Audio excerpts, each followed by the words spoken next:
Hi, എല്ലാവർക്കും നമസ്കാരം. എൻ്റെ പേര് വിപിൻ. ഇതെൻ്റെ പുതിയ ചാനലാണ്. അത് ഗ്ലോബൽ നോളജ് എന്ന് പറയുന്ന പുതിയ ചാനലാണ്.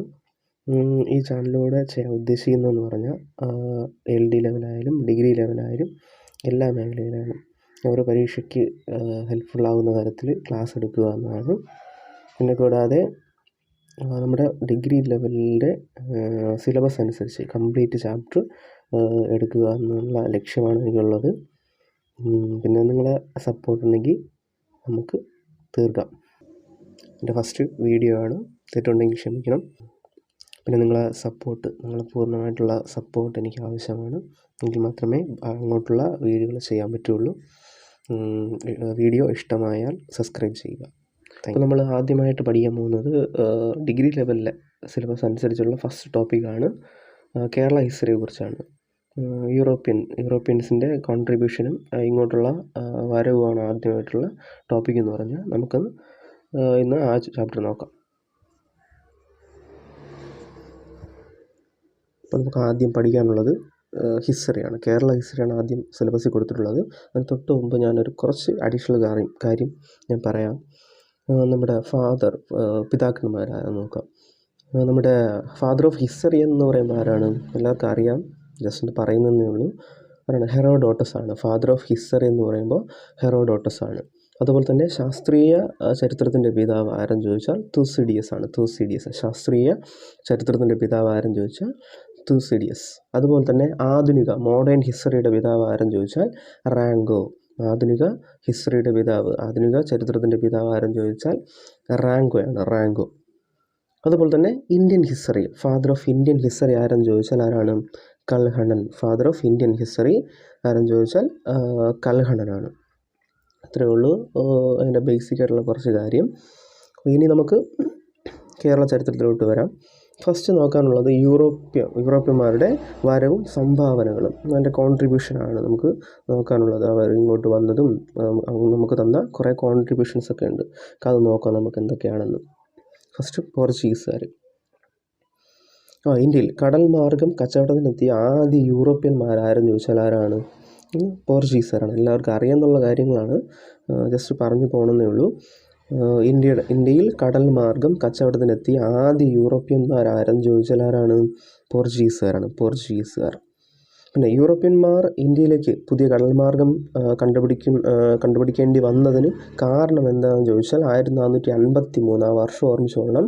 1453 ഓട്ടോമാൻ തുർക്കികൾ കോൺസ്റ്റാന്റിനോപ്പിൾ പിടിച്ചെടുത്തത് മൂലമാണ് യൂറോപ്യന്മാർ ഇങ്ങോട്ട് വരാൻ തുടങ്ങിയത്.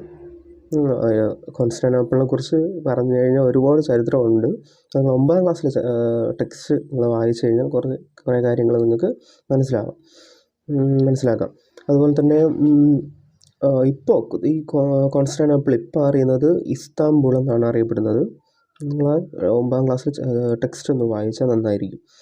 അതുപോലെ തന്നെ കടൽ മാർഗം ഇന്ത്യയിലെത്തിയ ആദ്യ യൂറോപ്യന്മാരാരെന്ന് ചോദിച്ചാൽ ആരെന്ന് ചോദിച്ചാൽ വാസ്കോ ഡ ഗാമ. കടൽ മാർഗം ഇന്ത്യയിലെത്തിയ ആദ്യ യൂറോപ്യൻ ആരെന്ന് ചോദിച്ചാൽ വാസ്കോ ഡ ഗാമ. എല്ലാവർക്കും അറിയാമെന്നുള്ള കാര്യമാണ്. അതുപോലെ തന്നെ അദ്ദേഹം എവിടെ നിന്നാണ് വന്നതെന്ന് ചോദിച്ചാൽ ലിസ്ബണിൽ നിന്നാണ് വന്നത്. ആ സ്ഥലത്തിൻ്റെ പേരൊന്ന് ഓർമ്മിച്ചോളണം, ലിസ്ബൺ. വാസ്കോ ഡ ഗാമ പുറപ്പെട്ട സ്ഥലം എവിടെയെന്ന് ചോദിച്ചാൽ ലിസ്ബണിൽ നിന്നാണ് അദ്ദേഹം ഇങ്ങോട്ട് വന്നത്. വർഷം 1497. 1497 ലിസ്ബണിൽ നിന്ന് ഇങ്ങോട്ട് യാത്ര തിരിച്ചത്. വാസ്കോ ഡ ഗാമ ആദ്യമായിട്ട് ഇന്ത്യയിൽ എത്തിച്ചേർന്നത് എപ്പോഴാണ്? 1498 മെയ് 20. വർഷം എല്ലാവർക്കും അറിയായിരിക്കും, ഡേറ്റ് ഒന്ന് ഓർമ്മിച്ചോളണം. മെയ് 20, 1498 മെയ് 20 ആര് വന്നത്? വാസ്കോ ഡ ഗാമ ഇന്ത്യയിൽ വന്നത്. അദ്ദേഹത്തെ ഇന്ത്യയിലേക്ക് അയച്ച പോർച്ചുഗീസ് രാജാവ് ആരെന്ന് ചോദിച്ചാൽ മാനുവൽ ഫസ്റ്റ് ആണ്. ഓപ്ഷനിൽ ഫസ്റ്റ്, സെക്കൻഡ്, തേർഡ് എന്നൊക്കെ കാണും, കണ്ട് പേടിക്കുകയും ചെയ്യരുത്. മാനുവൽ ഫസ്റ്റ് ഒന്നാമനാണ് ആരെ ഇങ്ങോട്ട് അയച്ചത്? നമ്മുടെ വാസ്കോ ഡ ഗാമയെ ഇന്ത്യയിലോട്ട് അയച്ചത്. വാസ്കോ ഡ ഗാമ ഇറങ്ങിയ സ്ഥലം എവിടെയെന്ന് ചോദിച്ചാൽ കാപ്പാട്, കോഴിക്കോടാണ്. കോഴിക്കോടുള്ള കാപ്പാട് എന്ന കടൽ കാപ്പാട് കടൽ തീരത്താണ് അദ്ദേഹം വന്ന് ഇറങ്ങിയത്. ഇനി ഇവിടെ ചോദിക്കാനുള്ള ചെറിയൊരു ക്വസ്റ്റ്യൻ ഉണ്ട്. ഏത് പഞ്ചായത്തിലാണ് വന്നിറങ്ങിയെന്ന് ചോദിക്കാം ചിലപ്പോൾ. ചേമഞ്ചേരി, പേരൊന്ന് നോക്കിക്കൊള്ളണം. ചേമഞ്ചേരി ഏതാണ്? ചേമഞ്ചേരി പഞ്ചായത്തിലാണ് ആര് വന്നത്? നമ്മുടെ വാസ്കോ ഡ ഗാമ വന്ന് ഇറങ്ങിയത്. അപ്പോൾ ഓർമ്മിച്ചോളണം, എവിടെയാണ്? കോഴിക്കോട് ചേമഞ്ചേരി പഞ്ചായത്തിലെ കാപ്പാട് എന്ന കടൽ തീരത്താണ് അദ്ദേഹം വന്ന് ഇറങ്ങിയത്. അതുപോലെ തന്നെ വാസ്കോ ഡ ഗാമ സഞ്ചരിച്ച കപ്പലിൻ്റെ പേര് സെൻറ്റ് ഗബ്രിയേൽ എന്ന് പറയുന്ന കപ്പലിലാണ്, അല്ലെങ്കിൽ സാവോ ഗബ്രിയേൽ എന്നും അതിനറിയപ്പെടും. സാവോ ഗബ്രിയേൽ, സെൻറ്റ് ഗബ്രിയേൽ അല്ലെങ്കിൽ സാവോ ഗബ്രിയേൽ എന്ന് പറയുന്ന കപ്പലിലാണ് ആര് വന്നിറങ്ങിയത്? നമ്മുടെ വാസ്കോ ഡ ഗാമ വന്നിറങ്ങിയത്. അതുപോലെ തന്നെ വാസ്കോ ഡ ഗാമയുടെ കപ്പൽ വ്യൂഹത്തിലുണ്ടായിരുന്ന മറ്റ് കപ്പലുകൾ, കപ്പൽ വ്യൂഹം എന്ന് പറഞ്ഞാൽ നിങ്ങൾ പേടിക്കൊന്നും വേണ്ട. അദ്ദേഹം വന്ന കപ്പലിൻ്റെ കൂടെ ഉണ്ടായിരുന്നത് ഏതൊക്കെ കപ്പലാണെന്ന് ചോദിച്ചാൽ ഏതൊക്കെയാണ്? Saint Raphael and Berrio, saint Raphael and Berrio എന്ന് പറയുന്ന അങ്ങനെ 3 കപ്പലിലായിട്ടാണ് ആര് വരുന്നത്? ഈ വാസ്കോ ഡ ഗാമയും ബാച്ചും ഇങ്ങോട്ട് വരുന്നത്. അടുത്ത് വാസ്കോ ഡ ഗാമ ലിസ്ബണിലേക്ക് മടങ്ങിപ്പോയ വർഷം എപ്പോഴാണ്? 1499. 1499 അദ്ദേഹം ലിസ്ബണിലേക്ക് തിരിച്ച് പോകുന്നത്. അദ്ദേഹം വന്നത് ഓർമ്മിച്ചോളണം 1498 മെയ് 20 തിരിച്ചു പോകുന്നത് 1499. അവിടെ ഒരു എപ്പോഴും ചോദിക്കുന്ന ഒരു ക്വസ്റ്റ്യൻ ഉണ്ട്. വാസ്കോ ഡ ഗാമ ആദ്യമായിട്ട് കേരളത്തിലെത്തിയ കോഴിക്കോട് എത്തിയ വർഷം എന്നാണ് ഇവിടെ സ്ഥിരമായി ചോദിക്കുന്ന ഒരു ക്വസ്റ്റ്യനാണ്. വർഷം ഒന്ന് ഓർമ്മിച്ചോളണം, 1498. ഇവിടെ വർഷം മാത്രമേ ചോദിച്ചിട്ടുള്ളൂ, ഡേറ്റ് ചോദിച്ചിട്ടില്ല. ഇനി ചോദിക്കാൻ ചാൻസ് ഉണ്ട്. 1498 മെയ് 20 ഇവിടെ വന്നത്. അതുപോലെ തന്നെ വാസ്കോ ഡ ഗാമ രണ്ടാമതായി ഇന്ത്യയിലെത്തിയ വർഷം, അപ്പോൾ അദ്ദേഹം ആദ്യമായിട്ട് പോയിട്ട് വീണ്ടും എന്ത് ചെയ്തിട്ടുണ്ട്? ഇങ്ങോട്ട് വന്നിട്ടുണ്ട്. രണ്ടാമതായി ഇന്ത്യയിലെത്തിയ വർഷം 1502. വർഷം ഓർമ്മിച്ചോണം, 1502. റിപ്പീറ്റ് ചെയ്ത് പഠിക്കുക.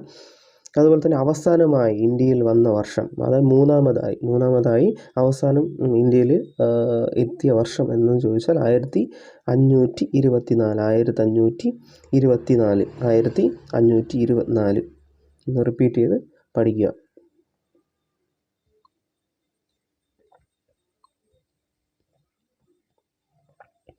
അതുപോലെ തന്നെ Vasco da Gama Portuguese viceroy ആയി ഇന്ത്യയിലെത്തിയ വർഷം 1524. അപ്പോൾ മൂന്നാമത് വന്നപ്പോൾ എന്തായിട്ടാണ് വന്നത്? അദ്ദേഹം ഒരു വൈസ്രോയി ആയിട്ടാണ് നമ്മുടെ ഇന്ത്യയിലോട്ട് വരുന്നത്. വാസ്കോ ഡ ഗാമ അന്തരിച്ച വർഷം 1524. അപ്പോൾ അവസാനം വന്ന സമയത്ത് ഇവിടെ വെച്ച് തന്നെ എന്ത് ചെയ്തു? അന്തരിക്കുകയാണ് ചെയ്തത്. അപ്പോൾ അന്തരിച്ച വർഷം 1524 ഡിസംബർ 24. ക്രിസ്മസിന് തൊട്ട് മുമ്പുള്ള ദിവസമാണ് എന്ത് ചെയ്ത് അദ്ദേഹം മരിച്ചത്. 1524 ഡിസംബർ 24.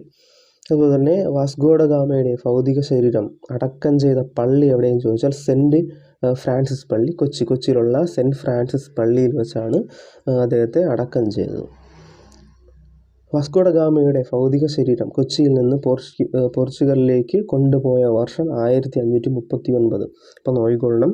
അപ്പോൾ ആദ്യം ഇവിടെ അടക്കം ചെയ്തു, പിന്നെ 1539 ആയപ്പോൾ എന്ത് ചെയ്തു? തിരിച്ച് കൊണ്ടുപോയി. പിന്നെ കുറച്ച് വിശേഷണങ്ങൾ അദ്ദേഹത്തിനുണ്ട്. ഇന്ത്യൻ മഹാസമുദ്രത്തിൻ്റെ സേനാധിപതി, അധിപൻ എന്നൊക്കെ പറയുന്ന ആരാണ്? നമ്മുടെ വാസ്കോ ഡ ഗാമയാണ്. ഇപ്പോൾ ഇന്ത്യൻ മഹാസമുദ്രത്തിൻ്റെ സേനാധിപതി അല്ലെങ്കിൽ അധിപൻ എന്നൊക്കെ പറയുന്ന ആരാണ്? Vasco da Gama. Vasco da ഗാമയെ ഇന്ത്യൻ മഹാസമുദ്രത്തിൻ്റെ സേനാധിപതി, അധിപൻ എന്ന് വിശേഷിപ്പിച്ച ആരെന്ന് ചിലപ്പോൾ ചോദിക്കാം. അപ്പോൾ അദ്ദേഹത്തെ ഇങ്ങോട്ട് അയച്ച ആരാണ്? മാനുവൽ രാജാവാണ് അദ്ദേഹത്തെ അങ്ങനെ ഒരു വിശേഷണം കൊടുത്തത്. അടുത്ത നോക്കിക്കോ. വാസ്കോ ഡ ഗാമയുടെ ഭൗതിക ശരീരം അടക്കം ചെയ്ത പോർച്ചുഗലിലെ പള്ളി ഏതെന്ന് ചോദിച്ചാൽ ഏതാണ്? ജെറോണിമസ് കത്തീഡ്രലാണ്. ജെറോണിമസ് കത്തീഡ്രൽ എവിടെയാണ്? ലിസ്ബണിലുള്ള ജെറോണിമസ് കത്തീഡ്രൽ എന്ന ചർച്ചിലാണ് അദ്ദേഹത്തിൻ്റെ പിന്നീടുള്ള ശവശരീരം എന്ത് ചെയ്തത്? അടക്കം ചെയ്തത്. വാസ്കോ ഡ ഗാമ എന്ന സ്ഥലം സ്ഥിതി ചെയ്യുന്ന ഇന്ത്യൻ സംസ്ഥാനം എവിടെയെന്ന് ചോദിച്ചാൽ എവിടെയാണ്? ഗോവ. എല്ലാവർക്കും അറിയാവുന്ന കാര്യമാണ്. ഗോവയാണ്. വാസ്കോ ഡ ഗാമ എന്ന സ്ഥലം സ്ഥിതി ചെയ്യുന്നത് നമ്മുടെ ഇന്ത്യയിലെ സ്ഥലം എവിടെയെന്ന് ചോദിച്ചാൽ എവിടെയാണ്? ഗോവയിലാണ്. പിന്നെ കരമാർഗം ഇന്ത്യയിൽ ആദ്യമായി എത്തിയ പോർച്ചുഗീസ് സഞ്ചാരി ആരെന്ന് ചോദിച്ചാൽ ആരാണ്? പെറോഡോ കോവിൽഹ എന്ന് പറയുന്ന വ്യക്തിയാണ്. അപ്പം കേട്ടോളണം, കരമാർഗം. അപ്പം ഇദ്ദേഹം കടൽ മാർഗ്ഗമാണ് വന്നത്. ആരാണ്? നമ്മുടെ വാസ്കോ ഡ ഗാമയ്ക്ക് കടൽ മാർഗ്ഗമാണ് വന്നത്. അതിന് മുമ്പ് തന്നെ എന്ത് ചെയ്തിട്ടുണ്ട്? കരമാർഗം ഇങ്ങോട്ട് വന്നിട്ടുണ്ട്. അപ്പോൾ അതാണ് പറയുന്നത്, കരമാർഗം ഇന്ത്യയിലെത്തിയ ആദ്യ പോർച്ചുഗീസ് സഞ്ചാരി ആരെന്ന് ചോദിച്ചാൽ പെറോഡ കോവിൽഹ. പഠിക്കാൻ എളുപ്പമുണ്ട്. പെറോട്ട അടിക്കാൻ വേണ്ടിയാണ് ഇങ്ങോട്ട് വന്നതെന്ന് ഒന്ന് ജസ്റ്റ് ഒന്ന് ഓർമ്മിച്ച് ചെയ്യുക. പെറോഡ കോവിൽഹ. ചുറ്റി സഞ്ചരിച്ച ആദ്യ പോർച്ചുഗീസ് നാവികൻ ആരെന്ന് ചോദിച്ചാൽ ബർത്തലോമിയോ ഡയസ് ആണ്. ഇപ്പോൾ വർഷം നോക്കിക്കൊള്ളണം, 1488. അപ്പോൾ ഇദ്ദേഹമാണ് ആദ്യം എന്ത് ചെയ്തത്? നമ്മുടെ വാസ്കോ ഡ ഗാമയ്ക്ക് മുമ്പേ എന്ത് ചെയ്തത്? ഇങ്ങോട്ട് സഞ്ചരിച്ചത്. പക്ഷെ അദ്ദേഹം എന്ത് ചെയ്തു? ആഫ്രിക്കയുടെ ശുഭപ്രതീക്ഷ, അതായത് ശുഭപ്രതീക്ഷ മുനമ്പ്, ക്യാപ്പ് ഓഫ് ഗുഡ് ഹോപ്പ് ചുറ്റി എന്ത് ചെയ്തു? സഞ്ചരിച്ച ആദ്യ നാവികനാണ് ബർത്തലോമിയോ ഡയസ്. അത് കഴിഞ്ഞാണ് വാസ്കോ ഡ ഗാമ അവിടെ നിന്ന് തിരിക്കുന്നത്. വാസ്കോ ഡ ഗാമയുടെ പിൻഗാമിയായി ഇന്ത്യയിലെത്തിയ പോർച്ചുഗീസ് നാവികൻ ആരെന്ന് ചോദിച്ചാൽ ആരാണ്? പെട്രോ അൾവാരസ് കബ്രാൾ രണ്ടാമത്തെ വ്യക്തി, രണ്ടാമത്തെ നാവികനാണ്. അത് കഴിഞ്ഞാണ് ആര് വരുന്നത്? നമ്മുടെ അൾമേഡ വരുന്നത്. അദ്ദേഹം വൈസ്രോയി ആയിട്ടാണ് ഇങ്ങോട്ട് വരുന്നത്. അപ്പോൾ വാസ്കോ ഡ ഗാമയുടെ പിൻഗാമി എന്നറിയപ്പെടുന്ന പോർച്ചുഗീസ് നാവികൻ ആരെന്ന് ചോദിച്ചാൽ പെട്രോ അൾവാരസ് കബ്രാളാണ്. വന്ന വർഷം 1500. കൊച്ചിയിൽ പണ്ടകശാല സ്ഥാപിച്ച പോർച്ചുഗീസ് നാവികൻ ആരെന്ന് ചോദിച്ചാൽ അൾവാരസ് കബ്രാളാണ്. അതുപോലെ തന്നെ ഇന്ത്യയിലെ ആദ്യ പോർച്ചുഗീസ് വൈസ്രോയി ആരെന്ന് ചോദിച്ചാൽ അൾമേഡ. റിപ്പീറ്റ് ചെയ്ത് പഠിച്ചോളണം. Francisco de അൾമേഡയാണ്. 1505 മുതൽ 1509 വരെയാണ് അദ്ദേഹം ഇവിടെ വൈസ്രോയി ആയിട്ട് സേവനം അനുഷ്ഠിച്ചത്. അതുപോലെ തന്നെ അടുത്ത നീലജല നയം, ബ്ലൂ വാട്ടർ പോളിസി എന്ന് പറയുന്ന നയമുണ്ട്. അതെന്താണെന്ന് നോക്കാം. ശക്തമായ നാവികപ്പടയെ വളർത്തിയെടുക്കുന്നതിലൂടെ സമുദ്ര മേധാവിത്വം സ്ഥാപിച്ച് പോർച്ചുഗീസ് വ്യാപാരം വളർത്തുക എന്ന നയമാണ് നീലജല നയം എന്ന് പറയുന്നത്. ബ്ലൂ വാട്ടർ പോളിസി കേട്ടോളണം. ബ്ലൂ വാട്ടർ പോളിസി ആ നയം കൊണ്ടുവന്നാരെന്ന് ചോദിക്കാം. നല്ലൊരു ക്വസ്റ്റ്യനാണ്. നീലജല നയം, ബ്ലൂ വാട്ടർ പോളിസി നടപ്പിലാക്കിയ പോർച്ചുഗീസ് വൈസ്രോയി ആരെന്ന് ചോദിച്ചാൽ Almeida. Blue water policy repeat ചെയ്ത് പഠിക്കുക. നല്ല ക്വസ്റ്റ്യനാണ്. ബ്ലൂ വാട്ടർ പോളിസി, അതായത് നീലജല നയം നടപ്പിലാക്കിയ വൈസ്രോയി ആരെന്ന് ചോദിച്ചാൽ അൾമേഡ. ഇന്ത്യയിലെ രണ്ടാമത്തെ പോർച്ചുഗീസ് വൈസ്രോയി ആരെന്ന് ചോദിച്ചാൽ അൾബുക്കർക്ക്. രണ്ടാമത്തെ ആരെന്ന് ചോദിച്ചാൽ അൾബുക്കർക്ക്. അപ്പോൾ ആദ്യ വൈസ്രോയി അൾമേഡയും രണ്ടാമത്തെ ആൾ അൾബുക്കർക്ക്. രണ്ടാമത്തെ ആൾ ബുക്ക് കൊണ്ടുവന്നു വിചാരിച്ചിരുന്നാൽ മതി. 1509 മുതൽ 1515 വരെയാണ് ആരുടെ കാലഘട്ടം? അൾബുക്കർക്കിൻ്റെ കാലഘട്ടം. അദ്ദേഹത്തെക്കുറിച്ച് കുറച്ച് പഠിക്കണം. നല്ല ക്വസ്റ്റ്യൻസ് ഉണ്ട് അതിൽ. ഇന്ത്യയിൽ പോർച്ചുഗീസ് സാമ്രാജ്യത്തിൻ്റെ സ്ഥാപകൻ, നല്ലൊരു ക്വസ്റ്റ്യനാണ്. ഇന്ത്യയിൽ പോർച്ചുഗീസ് സാമ്രാജ്യത്തിൻ്റെ സ്ഥാപകൻ ആരെന്ന് ചോദിച്ചാൽ ആരാണ്? അൾബുക്കർക്കാണ്.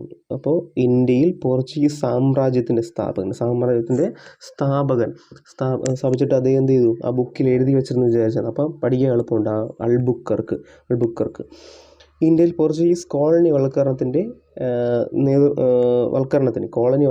നേതൃത്വം നൽകിയ വൈസ്രോയി ആരെന്ന് ചോദിച്ചാൽ അൾബുക്കർക്കാണ്. അപ്പോൾ ഇന്ത്യയിൽ പോർച്ചുഗീസ് കോളനി വൽക്കരണത്തിന് നേതൃത്വം നൽകിയ വൈസ്രോയി ആരെന്ന് ചോദിച്ചാൽ അൾബുക്കർക്ക്. പിന്നെ അതുപോലെ തന്നെ കോഴിക്കോട് നഗരം ആക്രമിച്ച പോർച്ചുഗീസ് വൈസ്രോയി ആരെന്ന് ചോദിച്ചാൽ അൾബുക്കർക്കാണ്. പിന്നെ പോർച്ചുഗീസുകാരും ഇന്ത്യക്കാരും തമ്മിലുള്ള വിവാഹത്തെ മിശ്ര കോളനി വ്യവസ്ഥ പ്രോത്സാഹിപ്പിച്ച വൈസ്രോയി ആരെന്ന് ചോദിച്ചാൽ ആരാണ്? അൾബുക്കർക്കാണ്. അതുപോലെ തന്നെ പോർച്ചുഗീസ് ആസ്ഥാനം കൊച്ചിയിൽ നിന്ന് ഗോവയിലേക്ക് മാറ്റിയത് ആരെന്ന് ചോദിച്ചാൽ ആരാണ്? അൾബുക്കർക്ക്. അപ്പോൾ അൾബുക്കർക്കിനെ കുറിച്ച് കുറച്ച് ക്വസ്റ്റ്യൻസ് ഉണ്ട്. നമ്മുടെ ഇന്ത്യയിൽ പോർച്ചുഗീസ് സാമ്രാജ്യത്തിൻ്റെ സ്ഥാപകൻ ആരെന്ന് ചോദിച്ചാൽ ആരാണ്? അൾബുക്കർക്കാണ്. ഇന്ത്യയിൽ പോർച്ചുഗീസ് കോളനിവൽക്കരണത്തിന് നേതൃത്വം നൽകിയ ആരെന്ന് ചോദിച്ചാലും അൾബുക്കർക്കാണ്. കോഴിക്കോട് നഗരം ആക്രമിച്ച പോർച്ചുഗീസ് വൈസ്രോയി ആരെന്ന് ചോദിച്ചാലും അൾബുക്കർക്കാണ്. പിന്നെ അതുപോലെ തന്നെ പോർച്ചുഗീസുകാരും ഇന്ത്യക്കാരും തമ്മിലുള്ള മിശ്ര വിവാഹത്തെ മിശ്ര വിഭാഗത്തെ മിശ്ര കോളനി വ്യവസ്ഥ പ്രോത്സാഹിപ്പിച്ച പോർച്ചുഗീസ് വൈസ്രോയി ആരെന്ന് ചോദിച്ചാലും അൽബുക്കർക്കാണ്. പോർച്ചുഗീസ് ആസ്ഥാനം കൊച്ചിയിൽ നിന്ന് എങ്ങോട്ട് നമ്മളെ ഗോവയിലേക്ക് മാറ്റിയ വൈസ്രോയി ആരെന്ന് ചോദിച്ചാലും ആരാണ്? നമ്മുടെ അൽബുക്കർക്കാണ്. അൽബുക്കർക്ക് ആ പേരൊന്ന് കേട്ടോളണം. അടുത്ത് മാനുവൽ കോട്ട. പോർച്ചുഗീസുകാരുടെ കുറച്ച് സംഭാവനകൾ നമുക്ക് നോക്കാം.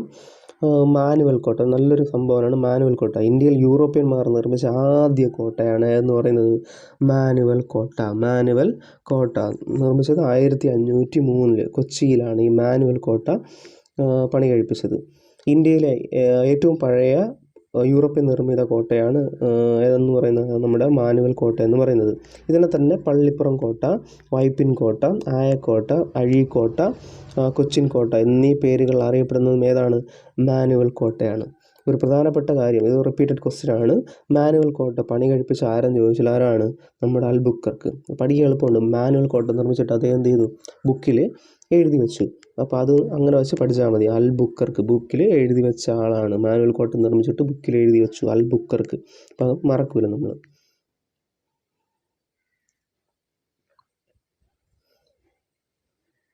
ഓക്കെ. അതുപോലെ തന്നെ കണ്ണൂരിലെ സെൻറ്റ് ആഞ്ചലസ് കോട്ട നിർമ്മിച്ചത് ആരെന്ന് ചോദിച്ചാൽ അൽമേഡയാണ്. അൽമേഡ. കണ്ണൂരിലെ സെൻറ്റ് ആഞ്ചലസ് കോട്ട കണ്ണൂരിലാണ്. കണ്ണൂരിൽ സെൻറ്റ് ആഞ്ചലസ് കോട്ട നിർമ്മിച്ചത് ആരാണ്? അൽമേഡാണ്. 1505 അദ്ദേഹം നിർമ്മിച്ചത്. 1505. കുഞ്ഞാലി മരയ്ക്കരുടെ ആക്രമണം നേരിടാനായി 1531 പോർച്ചുഗീസുകാർ നിർമ്മിച്ച കോട്ടയാണ്. അടുത്തതാണ് ചാലിയം കോട്ട. ചാലിയം കോട്ടയെക്കുറിച്ചാണ് പറഞ്ഞത്. കോഴിക്കോടാണ് ഈ ചാലിയം കോട്ട. കോഴിക്കോടാണ് ചാലെടുത്തെന്ന് വിചാരിച്ചാൽ മതി. ചാലിയം കോട്ട എവിടെയാണ്? കോഴിക്കോട്. കുഞ്ഞാലി മരയ്ക്കരുടെ ആക്രമണം നേരിടാനായി 1531 പോർച്ചുഗീസുകാർ നിർമ്മിച്ച കോട്ടയാണ് ചാലിയം കോട്ട. ചാലിയം കോട്ട പണിത പോർച്ചുഗീസ് ഗവർണർ ആരെന്ന് ചോദിച്ചാൽ ന്യൂനോ ഡ കുൻഹ. അത് ജസ്റ്റ് കോമഡി ആയിട്ടെങ്കിലും പഠിച്ചു വെച്ചിരിക്കുക. ചാലിയം കോട്ട പണിത പോർച്ചുഗീസ് ഗവർണർ ആരെന്ന് ചോദിച്ചാൽ ന്യൂനോ ഡ കുൻഹയാണ് അത് നിർമ്മിച്ചത്. അടുത്ത സാമൂതിരിയുടെ കണ്ടത്തിലേക്ക് നീട്ടിയ പീരങ്കി എന്ന് അറിയപ്പെടുന്നത് നമ്മളെ ചാലിയം കോട്ടയാണ്.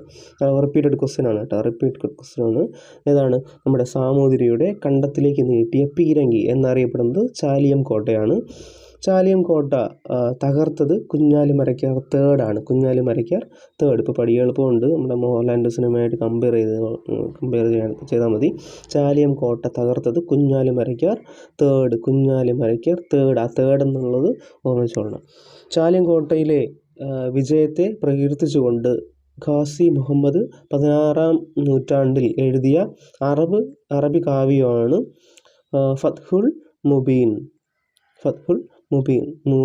എന്ന് പറയുന്ന 16-ാം നൂറ്റാണ്ടിൽ പോർച്ചുഗീസുകാർ ഇന്ത്യയിൽ പരിചയപ്പെടുത്തിയ വാസ്തുവിദ്യ ഏതെന്ന് ചോദിച്ചാൽ ഗോതിക് ശൈലിയാണ്. ഇന്ത്യയിൽ ഗോതിക് ശൈലിയിൽ പോർച്ചുഗീസുകാർ പണി കഴിപ്പിച്ച പള്ളികളാണ് സെൻറ്റ് ഫ്രാൻസിസ് പള്ളി കൊച്ചി. അതുപോലെ തന്നെ ബോം ജീസസ് പള്ളി ഗോവ. ഇത് രണ്ടും എന്ത് ശൈലിയിലാണ്? ഗോതിക് ശൈലിയിലാണ് നിർമ്മിച്ചിട്ടുള്ളത്.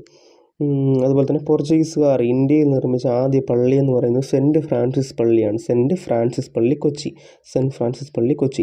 കേരളത്തിൽ പോർച്ചുഗീസുകാർ സ്ഥാപിച്ച ആദ്യ സെമിനാരി ഏതെന്ന് ചോദിച്ചാൽ വാരാപ്പുഴയിലാണ്. കേരളത്തിൽ പോർച്ചുഗീസുകാർ സ്ഥാപിച്ച ആദ്യ സെമിനാരി ഏതെന്ന് ചോദിച്ചാൽ വാരാപ്പുഴ സെമിനാരിയാണ്. കൊച്ചി രാജാവുമായി കേരളവർമ്മയ്ക്ക് പോർച്ചുഗീസുകാർ നിർമ്മിച്ച് നൽകിയ കൊട്ടാരം ഏതെന്ന് ചോദിച്ചാൽ മട്ടാഞ്ചേരി പാലസാണ്. കൊച്ചി രാജാവായിരുന്ന വീര കേരളവർമ്മയ്ക്ക് പോർച്ചുഗീസുകാർ നിർമ്മിച്ച് നൽകിയ കൊട്ടാരം ഏതെന്ന് ചോദിച്ചാൽ മട്ടാഞ്ചേരി പാലസാണ്. 1555 വർഷം പഠിക്കാൻ എളുപ്പമുണ്ട്. 555 മട്ടാഞ്ചേരി പാലസ് 1555 1555 ഇത് പിന്നീട് ഡച്ചുകാർ പുതുക്കി പണിതതോടെ ഡച്ച് കൊട്ടാരമെന്ന് അറിയപ്പെട്ടു. ഡച്ച് കൊട്ടാരം വർഷം എന്ന് ഓർമ്മിച്ചോളണം. 1663 അടുത്ത് കൊച്ചിയിലും വൈപ്പിനിലും അച്ചടിശാല സ്ഥാപിച്ചത് ആരെന്ന് ചോദിച്ചാൽ ആരാണ്? നമ്മുടെ പോർച്ചുഗീസുകാർ.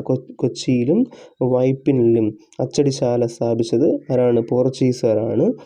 പിന്നെ കൈതച്ചക്ക, പപ്പായ, കശുവണ്ടി, പേരയ്ക്ക, വറ്റൽമുളക്, പുകയില, ആത്തിക്ക, മരച്ചീനി, റബ്ബർ എന്നിവ ഇന്ത്യയിൽ കൊണ്ടുവന്നത് ആരെന്ന് ചോദിച്ചാൽ ആരാണ്? നമ്മുടെ പോർച്ചുഗീസുകാരാണ് അത് ഇന്ത്യയിലോട്ട് കൊണ്ടുവന്നത്. ഓക്കെ. അതുപോലെ തന്നെ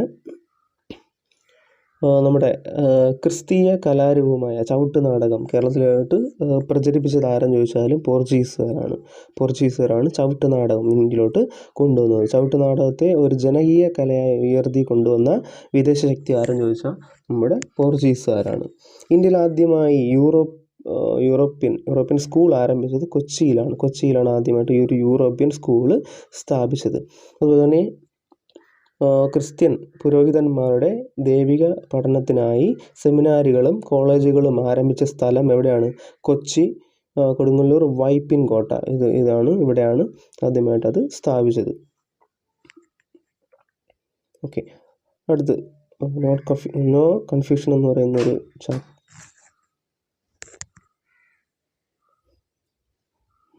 അടുത്തൊരു നോ കൺഫ്യൂഷൻ എന്ന് പറയുന്നൊരു പോർഷൻ കൊടുത്തിട്ടുണ്ട്. നോക്കാം നമുക്ക് എന്താണെന്ന്. പോർച്ചുഗീസുകാരും കോഴിക്കോട് സാമൂതിരിയും തമ്മിൽ കണ്ണൂർ സന്ധി ഒപ്പുവെച്ച വർഷം 1513. ആരൊക്കെ തമ്മിലാണ്? പോർച്ചുഗീസുകാരും കോഴിക്കോട് സാമൂതിരിയും തമ്മിൽ കണ്ണൂർ സന്ധി ഒപ്പുവെച്ച വർഷമാണ് 1513. അതുപോലെ തന്നെ പോർച്ചുഗീസുകാരും കോഴിക്കോട് സാമൂതിരിയും തമ്മിൽ പൊന്നാനി സന്ധി ഒപ്പുവെച്ച വർഷം 1540. രണ്ടും തമ്മിൽ മാറിപ്പോകരുത്. ഒന്ന്, പോർച്ചുഗീസുകാരും കോഴിക്കോട് സാമൂതിരിയും തമ്മിൽ കണ്ണൂർ സന്ധി ഒപ്പുവെച്ച കണ്ണൂർ 1513. പോർച്ചുഗീസുകാരും കോഴിക്കോട് സാമൂതിരിയും തമ്മിൽ പൊന്നാനി സന്ധി ഒപ്പുവെച്ച പൊന്നാനി 40 മാറിപ്പോകരുത്.